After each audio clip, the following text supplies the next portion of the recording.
ક્યારેય વિચાર્યું છે કે આજે આપણે જે રીતે ફટાફટ એક જગ્યાએથી બીજી જગ્યાએ પહોંચી જઈએ છે એની શરૂઆત કેવી રહી હશે? નમસ્કાર, જ્ઞાનના આ રોમાંચ કોટલે આપ સૌનું ખૂબ ખૂબ સ્વાગત છે. તો ચાલો આજે આપણે વાહન વ્યવહારની આખી કહાનીને સમજીએ. કેવી રીતે માનવીએ પગપાળા ચાલવાથી લઈને છેક આકાશમાં ઉડાન ભરવા સુધીની સફર પૂરી કરી. સવાલ એ છે કે પગપાળા ચાલવાથી લઈને સુપરસોનિક જેટ સુધી આટલો મોટો બદલાવ, આટલી લાંબી સફર આપણે અહીં સુધી પહોંચ્યા કેવી રીતે? ચાલો આ રસપ્રદ સવાલનો જવાબ શોધી કાઢીએ. ચાલો એક કામ કરીએ, સમયમાં થોડા પાછા જઈએ.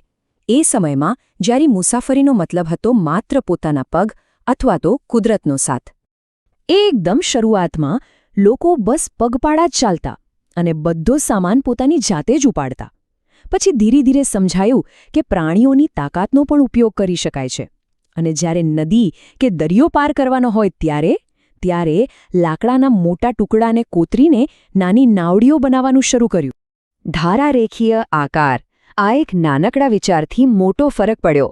આપણા પૂર્વજોએ પાણીમાં તરતી માછલીઓ અને બીજા જીવોને જોયા અને સમજ્યા કે જો હોડીને એવો જ આકાર આપીએ તો એ પાણીને ચીરીને સડસડાટ આગળ વધી શકે છે.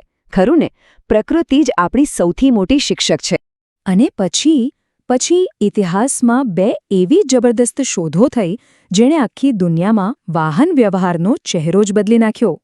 એમાંથી પહેલી શોધ હતી પૈડો. હા, એ જ ગોળ પૈડો. દેખાવમાં કેટલી સામાન્ય વસ્તુ, નહીં? પણ આ એક નાનકડી શોધે તો જાણે બધું જ બદલી નાખ્યું. હવે પ્રાણીઓ સાથે ગાડા જોડી શકાતા હતા. એનો અર્થ શું થયો? સમય અને મહેનત બંનેની જબરદસ્ત બચત. સાચે જ એક નવી દુનિયાના દરવાજા ખુલી ગયા હતા. અને બીજી મોટી ક્રાંતિ એ આવી વરાળ યંત્રના રૂપમાં. 19મી સદીની આ શોધે મુસાફરીને માણસ કે પ્રાણીની શક્તિ પરથી હટાવીને મશીનની શક્તિ પર લાવી દીધી. અને વરાળ યંત્રને કારણે જ જન્મ થયો રેલવેનો. દેશભરમાં લોખંડના પાટા નંખાયા અને એના પર ધસમસસતી ટ્રેનો દોડવા લાગી. વિચારો, હવે અંતર કેટલું નાનું લાગવા માંડ્યું હશે? લોકો અને સામાન બધું જ પહેલાં કરતાં ક્યાંય વધુ ઝડપથી અને દૂર સુધી પહોંચવા લાગ્યું. હવે આવીએ 20મી સદીમાં. અહીં એક નવા પ્રકારના એન્જિને તો પરિવહનના વિકલ્પોનો જાણે કે ધમાકો જ કરી દીધો. આંતરદહન એન્જિન.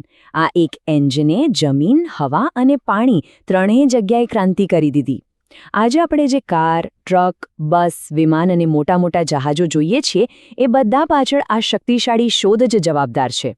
હવે જુઓ, જેમ જેમ મુસાફરી લાંબી થતી ગઈ, અંતર વધતા ગયા, તો એને માપવાની રીત પણ બદલવી પડી ને. હવે બધું મીટરમાં તો ન મપાય. એટલે પછી લાંબા અંતર માટે એક નવા મોટા એકમની જરૂર પડી અને એ હતો કિલોમીટર. એટલે કે 1000 મીટર ભેગા થાય ત્યારે બને 1 કિલોમીટર. પણ શું આ વાર્તા અહીં પૂરી થઈ જાય છે? બિલકુલ નહીં. માણસની નવીનતાની આ સફર તો સતત ચાલુ જ છે. તો ચાલો જોઈએ કે ભવિષ્યના ગર્ભમાં શું છુપાયેલું છે.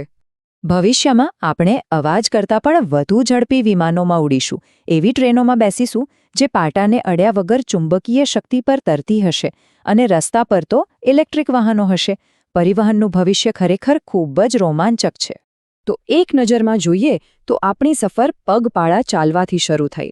પછી પૈડા, વરાળ યંત્ર અને આધુનિક એન્જિન જેવા પડાવ આવ્યા.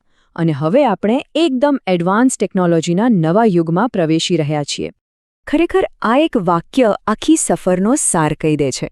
મનુષ્યોની મુસાફરી પગપાળાથી શરૂ થઈ હતી અને આજે એ અવકાશયાન દ્વારા બ્રહ્માંડને આંબી રહી છે. અમારી સાથે આ રોમાંચક સફરમાં જોડાવા બદલ આપનો ખૂબ ખૂબ આભાર. જો આપને આ જાણકારી ગમી હોય તો આવા જ બીજા વિષયોને સરળ ભાષામાં સમજવા માટે અમારી ચેનલને સબસ્ક્રાઇબ કરવાનું ભૂલશો નહીં. ફરી મળીશું એક નવી જ્ઞાન યાત્રા સાથે.